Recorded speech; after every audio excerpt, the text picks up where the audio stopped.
Halo, salam jumpa kembali.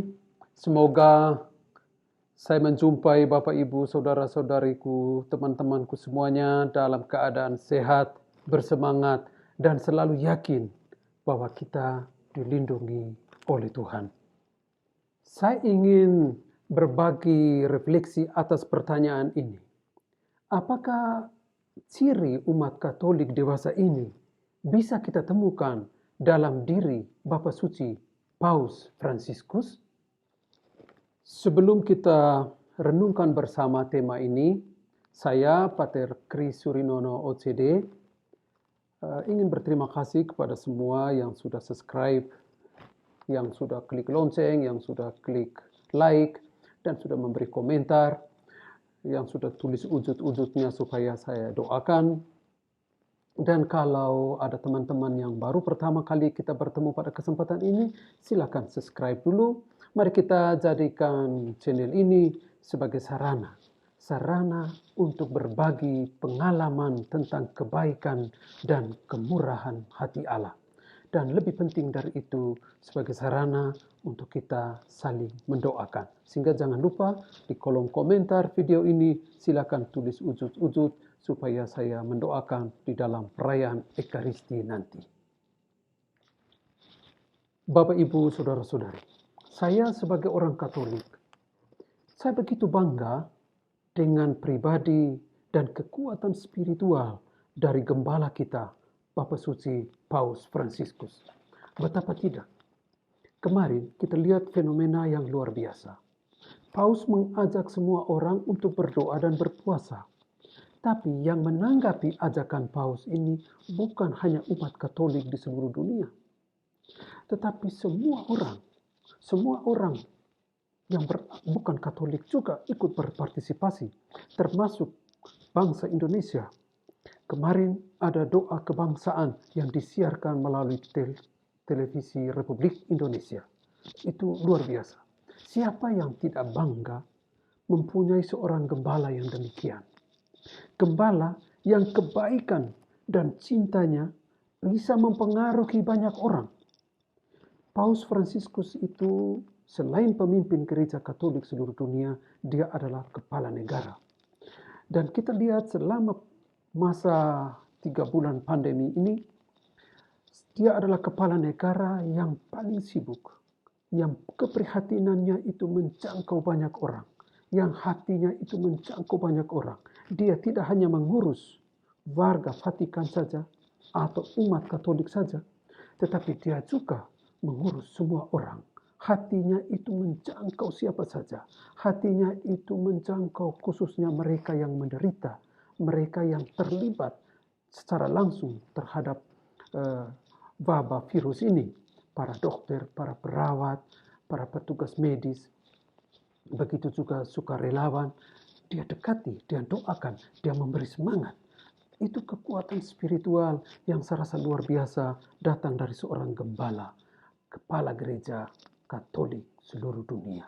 Kita sebagai umat Katolik betul-betul berbangga dengan kepribadian dan kekuatan spiritual yang ia miliki. Injil hari ini, hari Sabtu, diambil dari Yohanes bab 15 ayat 18 sampai 21. Kalimat pertama dikatakan demikian. Jika dunia membenci kamu, ingatlah bahwa ia telah lebih dahulu membenci aku daripada kamu. Kita bisa balik. Jika dunia mencintai kamu, ingatlah bahwa aku telah lebih dahulu mencintai mereka. Dan inilah pengalaman Paus Fransiskus. Saya yakin bahwa beliau betul-betul mengalami kekuatan cinta Allah di dalam dirinya. Sehingga begitu ikhlas, begitu tulus dia mencintai orang lain. Begitu ikhlas dia menjangkau orang lain. Banyak orang di dunia dengan hatinya yang begitu luar biasa. Sehingga Yesus katakan, kasihilah seorang akan yang lain. Ya, perikop yang kemarin kita dengar. Kasihilah seorang akan yang lain. Dan itu betul-betul diwujudkan dalam diri saudara kita, gembala kita, Paus Fransiskus. Saya sangat yakin bahwa sebelum bisa menjadi orang yang mengasihi, atau sebelum bisa mengasihi orang lain, atau saling mengasihi, terlebih dahulu saya kira kita perlu menjadi orang baik. Kita perlu menjadi pribadi yang baik hati. Kita perlu menjadi pribadi yang bisa bersimpati dan empati dengan orang lain. Nah, dari situ baru kita bisa menjadi orang yang bisa mengasihi orang lain. Dan Paus Fransiskus sudah tunjukkan itu. Dia orang baik. Dia orang saleh. Hatinya begitu luas, menjangkau begitu banyak hati. Ia memberi dirinya untuk semua orang yang sedang takut, yang sedang cemas, yang sedang putus asa, yang sedang kecewa dengan situasi, yang seakan-akan tidak ada lagi pengharapan di masa depan, yang punya masalah ekonomi, yang punya masalah pekerjaan. Semuanya itu disentuh dengan kata-kata, dengan hatinya yang begitu lembut. Ketika beliau mengajak dan semua orang berpartisipasi, bukankah itu karena kasih Tuhan begitu kuat di dalam dirinya? Bukankah itu karena kekuatan Roh Kudus yang ada di dalam dirinya, yang menjangkau begitu banyak orang? Karena kasih itu merangkul. Kasih itu ikut prihatin dan empati. Kasih itu selalu mendamai, selalu memberi damai. Kasih itu menenangkan batin. Kasih itu selalu memberi pengharapan dan memberi kekuatan, memberi semangat. Di sini bukan berarti Paus itu mau menyenangkan semua orang, atau gereja Katolik itu mau menyenangkan semua orang. Tidak demikian. Gereja Katolik tidak punya prinsip untuk menyenangkan umatnya dengan memberi dan memberi. Tidak berprinsip menyenangkan umatnya dengan janji-janji keselamatan yang kadang tidak realistis. Tidak. Gereja Katolik, Paus selalu menuntun kita untuk selalu berbagi kasih secara realistis. Paus Fransiskus menjadi representasi kekasan gereja Katolik, kekasan cinta kasih yang menjadi ciri khas kuat gereja Katolik, gereja Kristus yang menyelamatkan jiwa dan badan. Sehingga Vatikan, Paus juga orang yang menyumbang masker dan alat-alat kesehatan lainnya kepada negara-negara lain. Demikian juga gereja Katolik dalam organisasi Caritasnya selama masa pandemi ini bekerja luar biasa, bekerja dalam diam dan begitu hebat. Bukan hanya Caritas dunia, tetapi Caritas Indonesia juga bekerja dalam jaringan yang hebat, luar biasa. Sehingga pantaslah kita mendoakan mereka, kita membawa mereka di dalam doa, supaya Tuhan memberkati mereka, Tuhan menaungi mereka. Bapak, Ibu, Saudara-saudari, itu satu dua refleksi tentang Paus Fransiskus, gembala kita yang berhubungan dengan Injil yang akan kita dengar. Jika dunia membenci kamu, ketahuilah bahwa mereka sudah lebih dahulu membenci aku. Demikian kata Tuhan Yesus. Jika dunia mencintai kamu, maka ketahuilah bahwa aku telah lebih dahulu mencintai mereka. Itulah kekuatan Tuhan yang selalu ada dalam gereja kita, yang selalu ada dalam diri kita, yang perlu dipancarkan kepada orang lain. Itulah sukacita yang ada, yang diberikan oleh Tuhan untuk kita. Kita berbangga mempunyai gembala dan kita bawakan beliau di dalam doa-doa kita. Amin.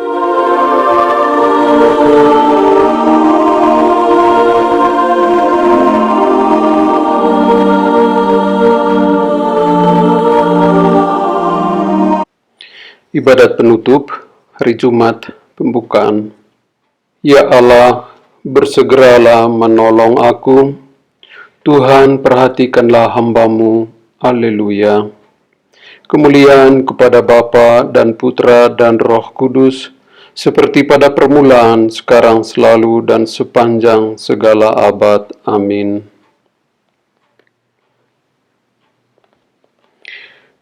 Sebelum mengakhiri hari ini, mari kita bersyukur dan berterima kasih kepada Tuhan atas segala yang telah kita lalui sepanjang hari ini, seraya kita memohon ampun atas segala dosa dan salah kita.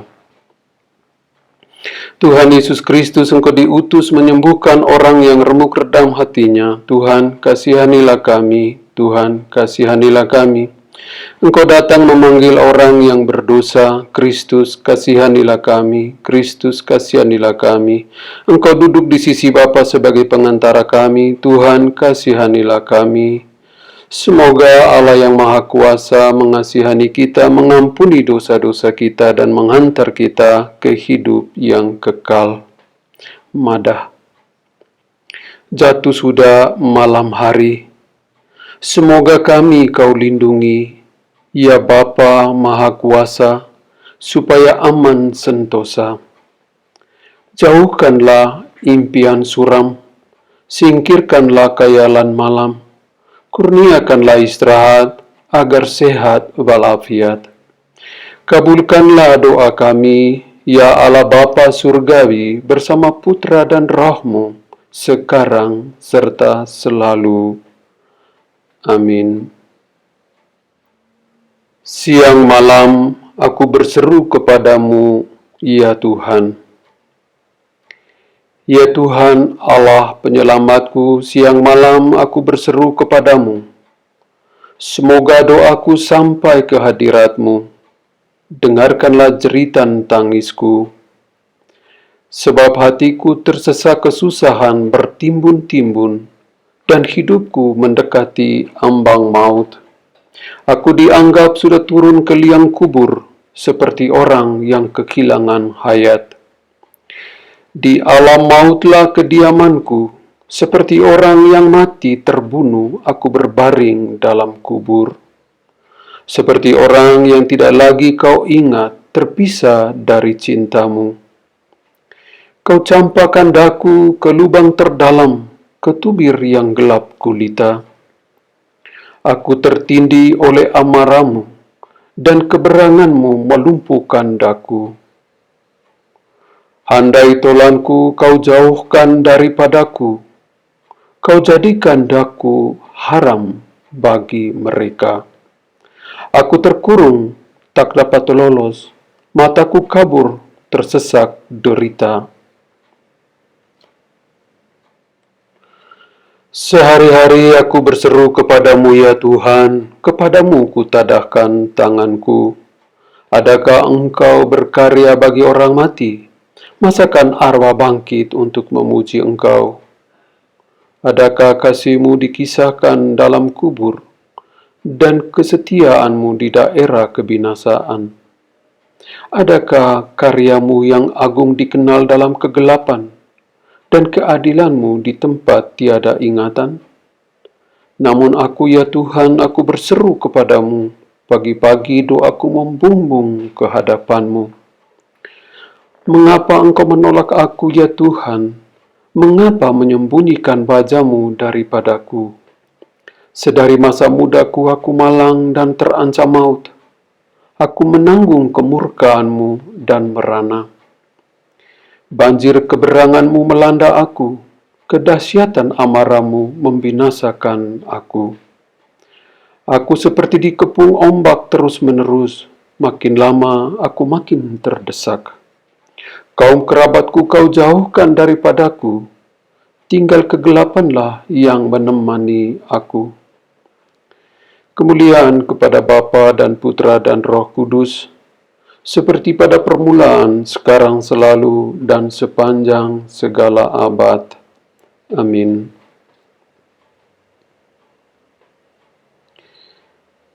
Siang malam aku berseru kepadamu, ya Tuhan. Bacaan singkat diambil dari kitab Yeremia, bab 14, ayat yang ke-9. Tuhan, Engkau hadir di tengah-tengah kami, dan dengan nama-Mu kami telah diberkati. Janganlah tinggalkan kami, ya Tuhan Allah kami. Lagu singkat. Ke dalam tangan-Mu, ya Tuhan, kuserahkan diriku, ya Tuhan penyelamatku. Ke dalam tangan-Mu kuserahkan diriku, ya Tuhan penyelamatku. Engkaulah penebusku, ya Allah yang benar, ya Tuhan penyelamatku. Kemuliaan kepada Bapa dan Putra dan Roh Kudus. Ke dalam tangan-Mu kuserahkan diriku, ya Tuhan penyelamatku.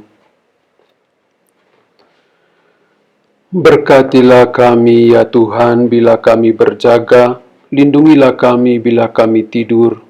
Semoga kami berjaga bersama Kristus dan beristirahat dalam damai.